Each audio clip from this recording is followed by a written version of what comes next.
Yeah, we're live with a great phone interview again. Savalas Williams and the one and only. Montman 9500. Yes, my man 9500.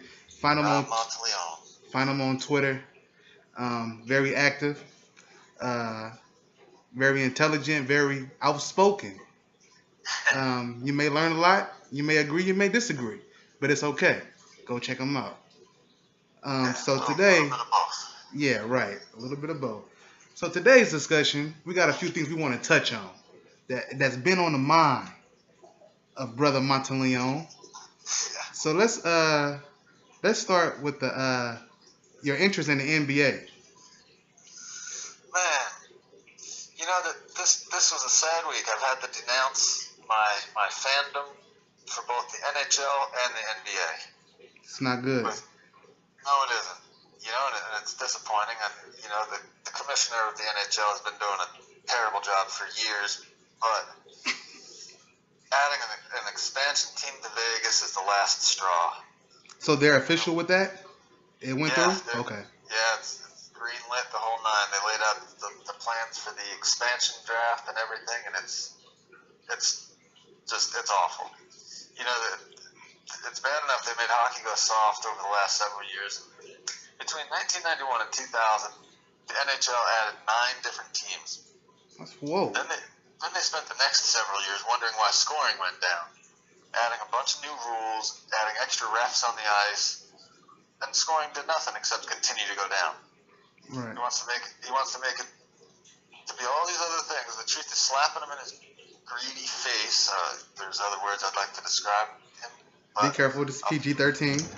I'll behave myself. And the reasons for it, stare him in the face, and he's just, he's never skated a day in his life, and he's just greedy scumbag who's ruining the game. So, we're going to be 2 to 3 years down the road with this team in the league, and he's going to be wondering why his scoring went down, and I'm scared to see what else he would do to the game. It's going to be a breakaway contest in 5 years. It's just pathetic. So we can complain. Well, let me throw this out there before we get in deep into the NHL. I want to say and put it out there to the people that I wasn't big on the NHL. Being African American, growing up in the great city of Oakland, California. Go Sharks, by the way, even though they lost. Anyway. I hear you. On deployment with Mr. Monteleone here. I put up my fair share of dollars down on a few NHL games, and with some wise insight from Mr. Monteleone, I won a few games doing some betting on some hockey, and it kind of sparked my interest a little bit more, and still not as deep into it as I could be, but one thing that is a turnoff is the scoring. Is what he's talking about. It's like it's kind of like unattractive because it's only like 3-2 or 1-2. It's kind of similar to baseball. The difference is it's a lot more action in hockey. It's a lot more hitting. So that is exciting. So I just want to throw that out there. And that's the other thing. For one, hockey's a tough sport to bet. You can have first and last place going against each other, and it's it could just be a 3-0 game or a 2-0 game. It's a game of bounces. It's not quite like football and basketball, but as the betting goes. But and that's the other thing with the the expansion that killed the game, because what it ended up doing, each time there's expansion, there has to be an expansion draft. Mm-hmm. So that takes all the depth away from teams. So instead of being able to roll out 3 lines of good skaters that can just go back up and down the ice back and forth and get good shots and create goals and scoring chances, now you've got a bunch of guys. They're called plugs in the league. Basically, guys who are just, filling the gap. Right. They're not great players. They're not bad, but you have to play more conservatively when you don't have the horses on the ice. You know what I mean? Exactly. So that's what's changed the game from fast hitting, fighting. Hitting is down, fighting is down, scoring is down. All 3 things that hockey fans love most, and it's a direct result of overexpansion. So it's just, I feel bad for the kids that are 10, 15 years younger than me that never even got to see hockey when it was good. Hey, hopefully It's just gone soft. I mean, he wants to open up scoring, so he puts more refs on the ice and adds more penalties. How are you going to open up the game by putting more people on the ice? He should make the net bigger, right? Oh, that's ridiculous. Soccer players out there. You can go with 2 goalies and triple the size of the net. That's it. They let these goalies wear giant pads now. Yeah. You know, if you look back, 20, 25 years to early 90s, the goalies, their numbers weren't as good, but it's because they don't have all the players hanging back on defense, and they're not wearing giant pads. Right. So the goalies 25 years ago had numbers that were only slightly inferior, but they were playing on smaller pads and they're playing against much better competition. Yeah. So the quality of play was just better on every level. Well, as we move forward in life, things have progressively got worse for sports. Mm-hmm.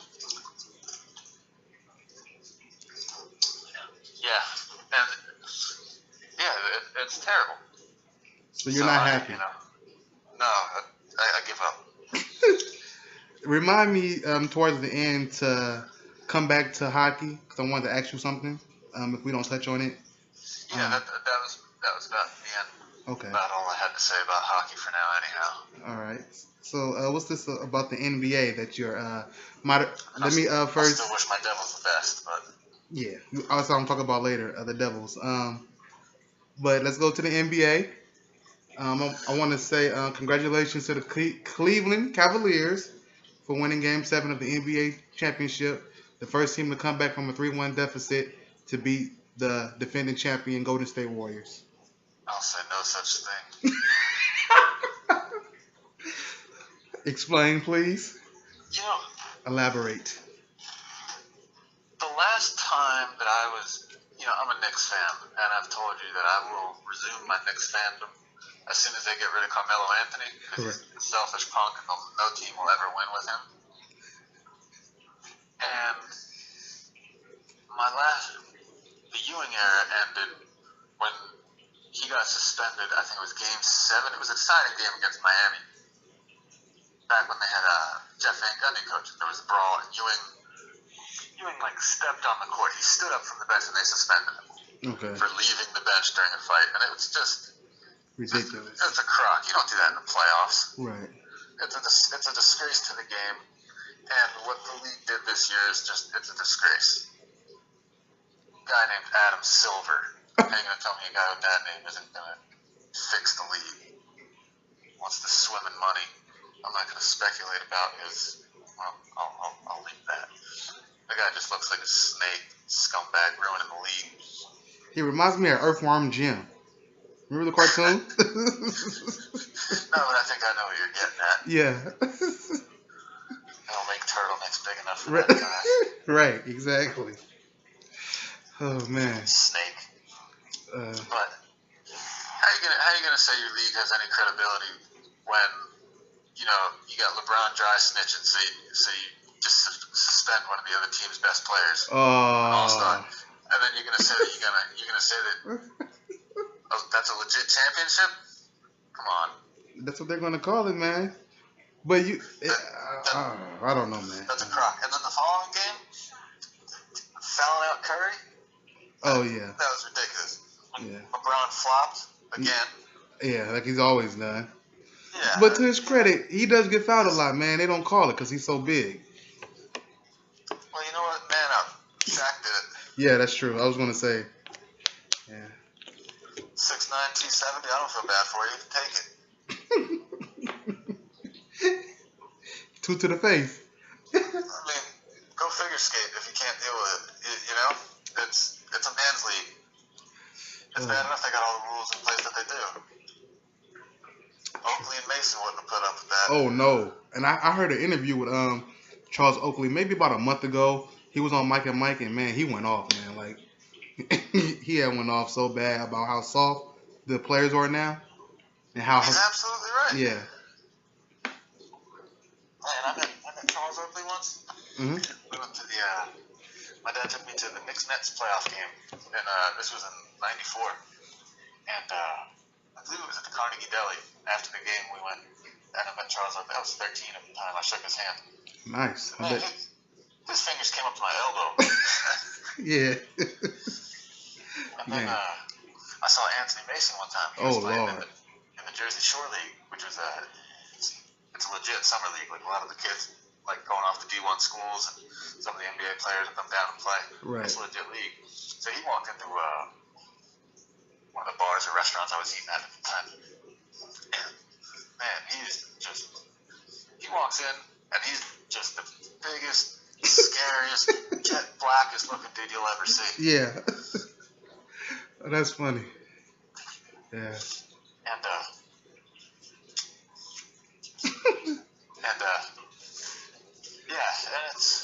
that was when it was a league. Right. You know, you didn't see Jordan trying to dry snitch his way to get Mason and Oakley suspended and crying about it. No. And it's just, and I hated Jordan as a player. Not as a guy. I hated him because I was a Knicks fan. Right. The competition, the hate of the competition, yeah. I mean, you'd see a look on his face and you'd be like, uh-oh, we pissed him off. Right, exactly. But it wasn't, not, thank you, not, oh no, you can be dry snitching and get somebody suspended. Right. Man, not to play the game. It was here drop 45 on you. Yeah. Right. Yeah. And you know what? And I'm not even awards, man. Yeah, I was pulling for them. I like watching them play. Right. I think Curry's great. Yeah. I have no problem with the way that they play. But to see, it's not like I'm the only one saying this.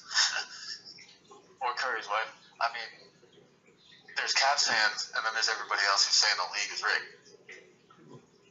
So to have that question even raised shows that you have zero credibility as a league, especially following the 06 finals when, Mark Cuban hired that former FBI investigator to investigate it. I don't know if you knew about this or not. No. But the guy basically told him, you know what, leave this one alone. It's kind of, you don't really want to open that can of worms. Whoa. Yeah. I didn't know that. Yeah. And, I mean, they show some overheads and different angles where nobody's even within 3 feet away getting these fouls called on them. Right. And him alone shot about 3 times as many foul shots as the whole Dallas team. Mm-hmm. And then, Tim Donaghy gets caught busted fixing games. Yeah, I remember that, yeah. So it's, this isn't like we're coming out of nowhere with this. Right. And it's just...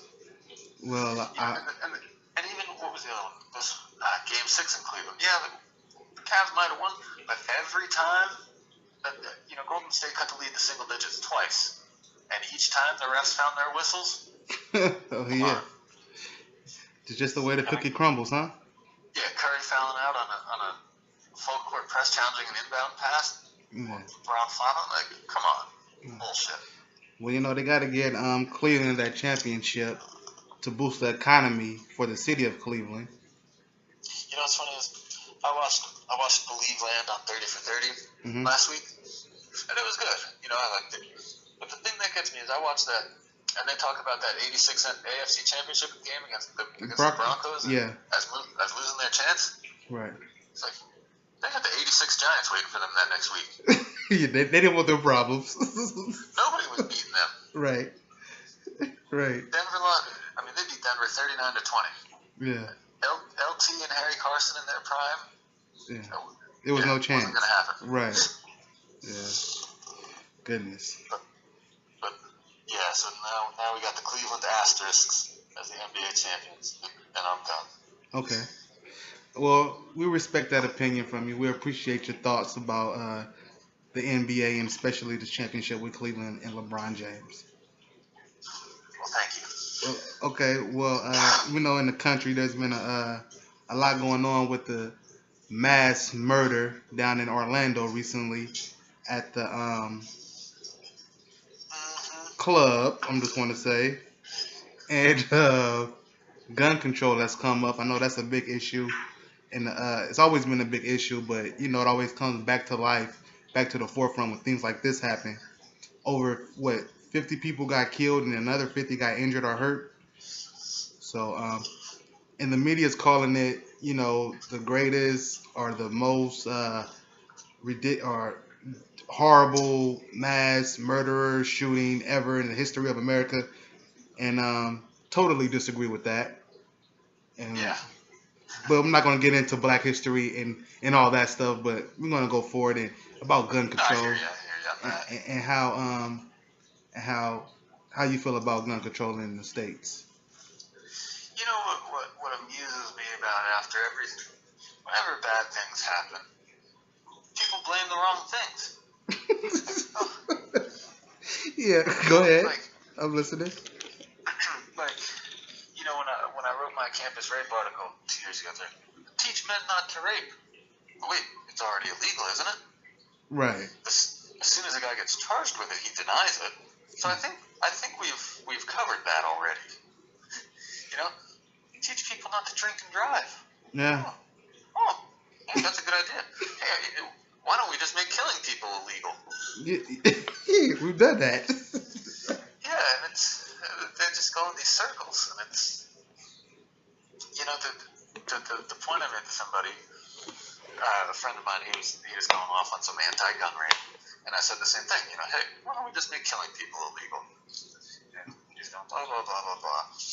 It's these AR-15s. It's this. It's this. It's this. I said, you know, if you go to a doctor, you're not going to get better unless he diagnoses the disease. All you're doing is treating the symptom. Right. You need to treat the disease. Right. And, you know, That's nobody deep. wants to do that. That's deep. They're just treating the symptom, but they need to treat or diagnose the disease. Mm-hmm. That's deep. Yeah. That can go for so many other things in life. You know what I mean? Yeah, I mean, you know, look at Canada, Alaska, Idaho, Montana, all these places where people have guns, you know, because they're using them for hunting. Right. They're not out there picking off each other. It's because It's the culture, way of life is totally different. yeah, you know, and it's when then you have, I lost my train of thought for a second. Yeah, it's the laws aren't the issue. Right. Somebody who's going to go kill 50 people obviously isn't concerned with the laws to begin with. Exactly. So they're on a mission. Yeah. And that can get real deep too, because I mean, a lot of times when we get cases like this, well, it's this one strange, crazy, deranged person who decided, woke up one day and said, "Oh, I want to do this."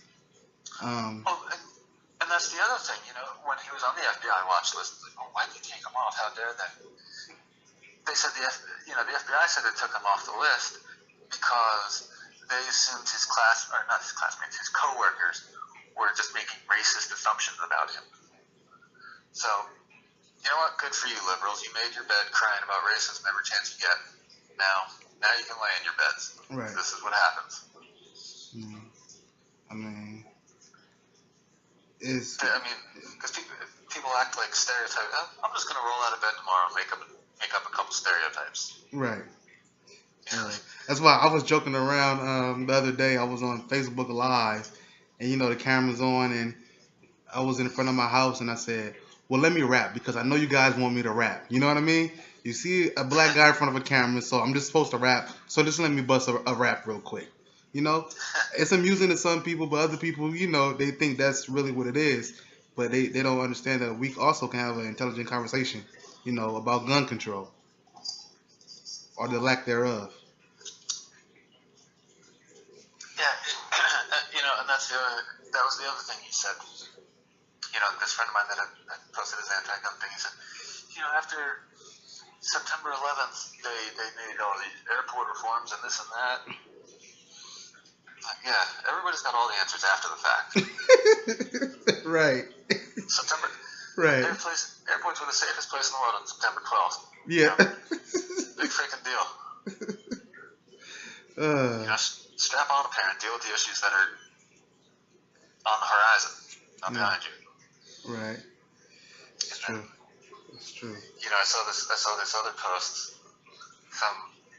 Some gay guy was harassed or something he went to go put a Love Wins sign somewhere. Yeah. Really? Because last I checked, the score was 0 to 50. I mean, they're not doing themselves any favors by waving big rainbow colored bullseyes. Right. Which is what they're doing. Yeah. Because there's definitely somebody else out there who wants to do what that one guy did in Orlando, but has not did it. But if you just want to open yourself up like that, then it could happen again. Yeah, well, I think the media has them fooled into thinking everybody loves them, and it's far from the case. Yeah. So, not to say that, what happened was bad and all that for sure, but, right. You can do a little bit to keep yourself out of harm's way. Yeah. So, I'm just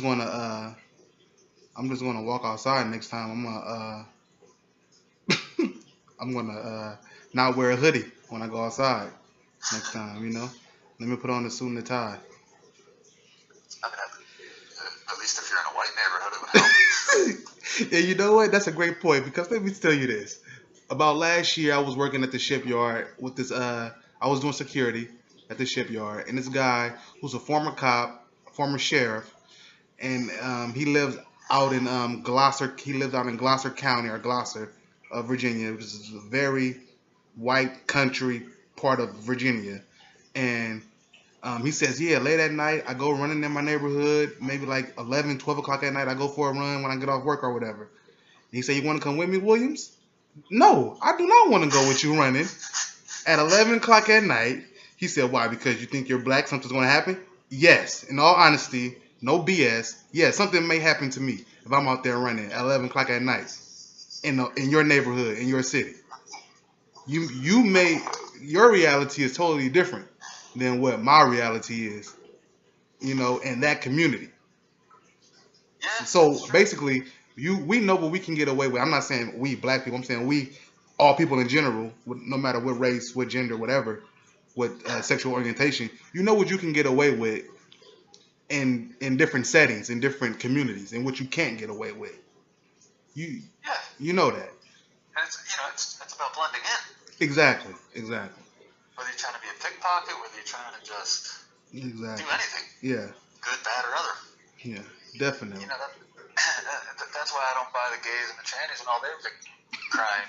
Like, oh, he wouldn't bake us our cake, and they refused to serve us. Really? 5 minutes ago you're saying we're just like everybody else. Right. If you're just like everybody else, you should have no problem just going in and out. Right. And, getting your stuff and leaving. Yeah. And it's like if you put 100 people lined up in the same shirt and pants, you can't tell what they do for a living. Right. Because that's who they are. Unless you do something to make yourself stand out. Yeah. If you got a doctor wearing his stethoscope to go grocery shopping, or a judge wearing his gown, you're thinking, right. You think this guy's a pompous prick. Right. There's no need for it. Yeah. But they're like 3-year-olds. They have no grasp of the correlation between your choices and your consequences. Yeah. It's like when I think it was like the late 90s-ish in New York. Central Park used to be a dangerous place. Right. Don't go jogging at night. Women were getting pulled in the bushes and stuff and attacked. And, be careful. There was no bullshit victim blaming response. It's common sense. Right. Yeah. So, take care of yourself. Your safety is your responsibility. Right. Definitely. So just don't draw attention, to whatever your circumstances is or whatever, and you'll be okay, Yeah, exactly. Mind your business. You don't need to be a spectacle. You're not going to be a martyr. Right. It's just go about your business. Yeah. But we can't. I don't say control, but it's like you said earlier. It's definitely wrong what the guy did. Down there. Nobody deserves to lose their life like that. Right. But and then I don't know if you saw, but there's been, the coverage of it. There's a video that shows it's a group of people. There's like 7 or 8 people carrying one of the victims. And it's right in front of the camera. Like made for the camera shot, showing all the victims. These guys helping each other out. And it's just so fake. They even put a big old white guy. They put an American flag T-shirt on him as these victims are walking past. Not one of them. There's not one single drop of blood on the 10 people that were there. And they're walking toward the club. Oh, they're going in. After the shooting. Oh, no. That's a crime scene. They can't go in there. Exactly. Yeah. But yeah, that's suspicious. That's what I mean. It was an obviously staged scene. Right. For the cameras. Yeah. Yeah. Yeah, that's propaganda, right? Mm-hmm. Yeah. And it's the same thing where they show, that one girl who's been at all the tragedies, the professional mourner, who shows herself screaming and crying on TV. Yeah. It's bullshit. Just go sit down. That they feed these people. Right. Well, let's switch up topics. Well, not topics, but let's transition. Yes. Into the rapist. Oh yeah. Mr. Stanford. Yes. And what's funny about that is I just read online there was 2 Alabama football players, black guys. Of course, Alabama. The DA declined. University of Alabama, not just from the South. The DA declined to press charges on them. I think it was a weapons charge, something like that. I mean, they didn't kill anybody, but serious enough. He said he declined to press charges because he didn't want to ruin their lives. And okay, I don't really care. I kind of agree. Because what's that charge going to do? It's going to be basically a slap on the wrist. But the school is as spineless as they are. They're going to cave into the media and kick the kids off the team. So we'll just go play with some shitty JUCO for 2-3 years, and may or may not get drafted. Really not doing them any favors. But I think Saban will run a tight ship. His players, I can't really think of any of Saban's players really getting into much trouble. Not like Urban Meyer and all his scumbags. I'm not going to talk about Urban Meyer, man. And that's the point. These things, every single sentencing hearing in court takes into consideration, what did you do? Do you have any priors? What do you got going on in life? Right. Are you a doctor? Are you a drug dealer? You know what I mean? Right. These are the types of things taken into consideration at every sentencing hearing. Your records always come up. As it should. Right. So I have no problem with either one of them. With the swimmer getting only a couple months, and with the black kids getting no charges filed. Good for them. That's why you work hard in certain fields. Right, to get those privileges. Right. And it is earned. Those kids didn't just wake up and be on the football field. They put the time into the pool. They put the time into the weight room on the football field. I mean, being a scholarship athlete at one of the premier football programs in the nation, lay off the guns. Don't be stupid. But, let them be scared straight at least. Yeah. So you agree with the decision of the 6 months of jail time? Or was it probation? Is he even going to jail? It was 6 months in county jail, and he's likely to be released after 3 months because of good behavior. Right. And everybody's out of an outrage. Bullshit. He didn't pull her into the woods with a knife against her throat. She's there fucking guzzling booze all night long. And, probably all over him earlier in the night or somebody else, Right. He didn't spike her drink. He didn't do anything. Maybe don't pass out behind a dumpster. Right. Yeah. I mean, That's what I mean. That kind of goes back to, like what you said. Your past definitely will come back into play when you're dealing with situations like this. And for the mass majority of people watching the case, if you don't really know any individual's background for the judge, because they petition the judge, over 1 million people petition him to lose his job, for him to get fired, to get off the stand because of his decision. Yeah, and that's why they're the general public, and that's why judges only answer to the bar association. So, is just don't get into no trouble, man. Like, before I'm gonna jump on the military bandwagon real quick, and right before I went to the military, my wife was like, before we got married, she was like, going to the military will make you a man, blah blah blah blah blah. And I was already a man before I went to the military, So I was like, I'm already. I didn't get in no trouble when I was before I got into the military, you know. I was a stand-up citizen. I wasn't an angel by no means, but I wasn't going in and out of jail. I wasn't around pulling out weapons on people or whatever. And I walked the straight and narrow for the most part. So um, if you just do that as a decent person, man, you'll be okay.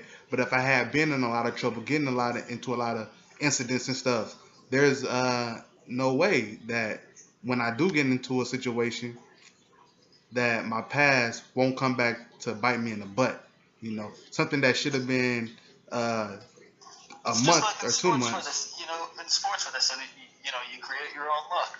Yeah, exactly. Maybe a fumble was lucky, but it's a game changer because you didn't turn it over. Yeah.